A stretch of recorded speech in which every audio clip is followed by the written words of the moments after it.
Welcome to No Compromise Radio, a ministry coming to you from Bethlehem Bible Church in West Boylston. No Compromise Radio is a program dedicated to the ongoing proclamation of Jesus Christ, based on the theme in Galatians 2, verse 5, where the Apostle Paul said, "But we did not yield in subjection to them for even an hour, so that the truth of the gospel would remain with you." In short, if you like smooth, watered-down words to make you simply feel good, this show isn't for you. By purpose, we are first biblical, but we can also be controversial. Stay tuned for the next 25 minutes as we're called by the divine trumpet to summon the troops for the honor and glory of her King. Here's our host, Pastor Mike Abendroth. Welcome back to No Compromise Radio Ministry.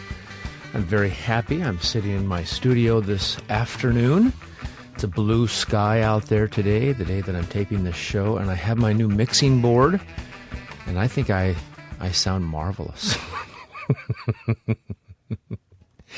Now, what I mean by that is, I do think I'm marvelous, but that's a sin issue. But I mean, I think the audio quality is marvelous. And I don't know if it's just the headphones are turned up too loudly in my ears, but it sounds good. So let's get cracking, as they would say, theological cracking.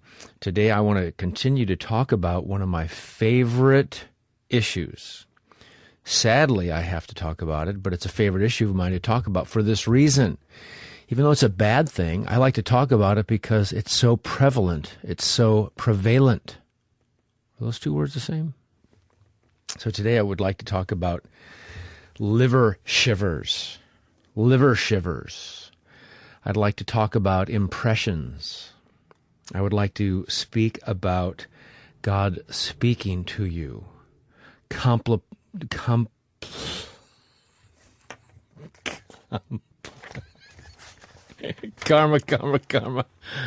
chameleon. Contemplative prayer. Labyrinths. That'd be a good football team mascot name, wouldn't it? The Labyrinths are taking the field. They've got 1st and 10 on their own 20, 3 minutes to go in the game. One of the labyrinths is split far to the left on the hash mark. So today I'd like to talk a little bit more about this general topic of mysticism. Maybe we should call this today Christian clairvoyance. That might be good. Christian clairvoyance. And here's the issue. You either receive messages from God these days from the inside or from the outside. Now, maybe you think you receive them from both. Maybe you're charismatic and you say, I receive word from God from the outside, external, outside of myself, extra nos, as the Latin word would be, I believe. I receive them from Scripture, but I also am led from the inside. And God talks to me when I pray. But I want to disavow you of that. I want to say today that if you have a desire to hear God from the inside, then you are eroding the doctrine of sola scriptura. The sufficiency of scriptures are at stake.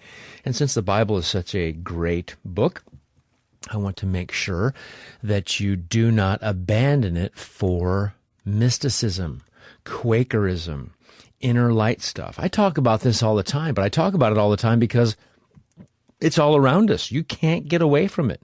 Evangelicalism is ripe with the fruit of mysticism. I've been looking for mysticism in all the wrong places. Sadly, you don't have to look outside of evangelicalism itself, mainstream evangelicalism. So let's try to understand it a little bit more today, a little bit fuller and a little bit deeper so you can see it. And when you see it, you can know it. And then to know me is to love me. That's not right either. John Calvin said, "A dog barks when his master is attacked. I would be a coward if I saw that God's truth was attacked and yet would remain silent." And that's what we want to do on No Compromise Radio. Always biblical, always provocative, always in that order. I would like to discuss this because it's always around. It just happens all the time. And I also want to discuss it because this is one of my topics for the Wretched Radio Conference. And so I might as well kill two fowls with one rock. Okay? Now, you say, well, what is mysticism, Mike? What is mysticism? A mystic herself, Georgia Harkness, says in her book Mysticism that there are at least 26 definitions. Did God tell you there are 26? Maybe one for every letter of the alphabet?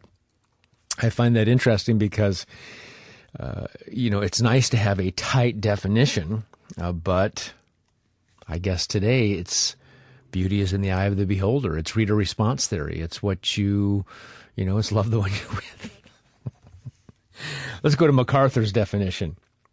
The mystic disdains rational understanding and seeks truth instead through the feelings, the imagination, personal visions, inner voices, private illumination, or other purely subjective means.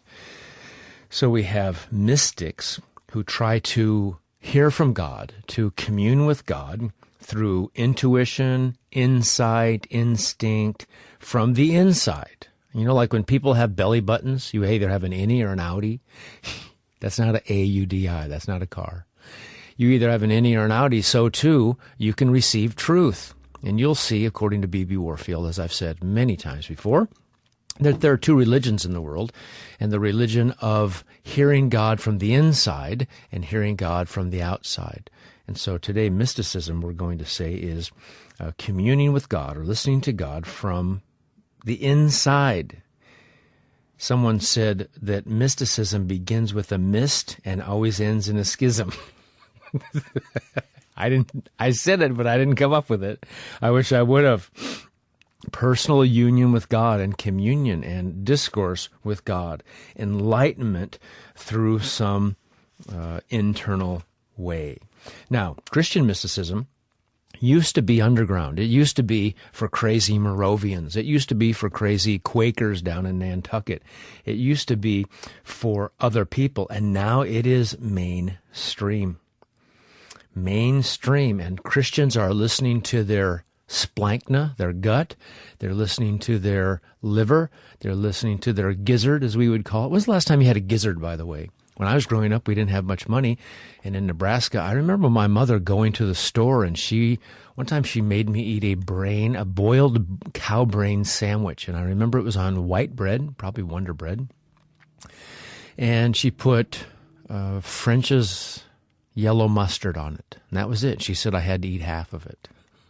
In those days, you did what you were told.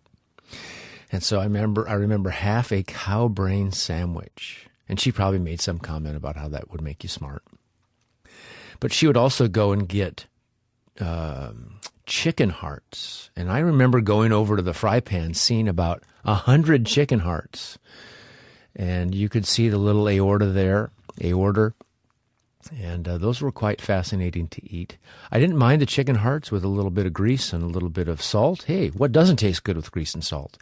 And I also did not mind the gizzards. They were a little chewy. They always put them in that little bag, and they were a little choosy, but I hated, of course, the liver or those kind of things. But gizzard, not too bad. Do you listen to God from the outside? That is to say, an external fixed source. Truth that is true whether you're alive or dead. Truth that is true whether you're an infant or a senior citizen. Truth that is true whether you didn't exist or not. True truth, as Francis Schaeffer would say. True truth, because if you don't hear from God that way, these days in the last days, oh yes, in the past God may have spoken in many different ways, the Urim and the Thummim, but today he speaks through his Son, Hebrews chapter 1, 1-3, and his apostolic messengers. So how do you hear from God? And if you do hear from God on the inside with impressions and intuition and instinct, how do you know, in fact, it's God? How do you know it's, in fact, God? And, of course, the problem is, and I'm getting ahead of myself, but the problem is men and women are depraved, and their thinker is tainted by sin. Can you imagine this? Okay, hold on to your hats here at Info at No Compromise Radio. Your gizzard is affected by the fall. And so whether you are a Christian clairvoyant or you have some liver shiver, you are affected by the fall. So you can't trust yourself. If the heart is desperately wicked, deceitful above all else, who can know it? Then how can you know that's God speaking when you have an impression? Impressions are impressions. That's all they are. Dreams are just dreams. That's all they are. People think they can hear from God in dreams and visions and these other things. I want to drive you to the Bible. That's what we're going to do today. I think that's probably a radio show, isn't it? Back to the Bible bus. There's all kinds of these things, and I applaud them for getting the people back to the Bible. That's our problem today. We don't know the Bible. And can I say this? Well, of course I can. It's my show. Many people who consider themselves sincere Christians and believe in the inner mystic experience, deep down, I think if they would peel the onion layers open and look down at their heart, I think they would see laziness down in there someplace. I think they'd see laziness because the Bible, of course, children can understand much of it, but it takes hard work. It takes sweat and toil. It takes dedication. It takes spirit-energized labor, kapiao, to sit down and read your Bible and study it. Because we are people on the move. We don't have time, and we're busy, and we've got THX and Dolby and Senseround and iPods and iClouds and iThis and iThat, and it's very, very difficult to sit down and learn true truth. So we take the easy route, and the easy route is God just told me. Plus, that settles the deal, and you don't have to say, well, I'm really not too sure about the meaning of this verse. What does it say and what does it mean? So, God just told me. And then if I want to get in an argument, nobody's going to say to me, well, you didn't take that in context. I am the context because God spoke to me and my gut feeling. Can you imagine exchanging gut feelings and liver shivers for the word of the living God? I don't want you to do that. That's why I talk about this all the time, because so many people do it. Jeffrey Bromley said in the Baker Dictionary of Theology, page 367, mysticism presses beyond the external forms of religion to an attempted direct knowledge of God. That's it.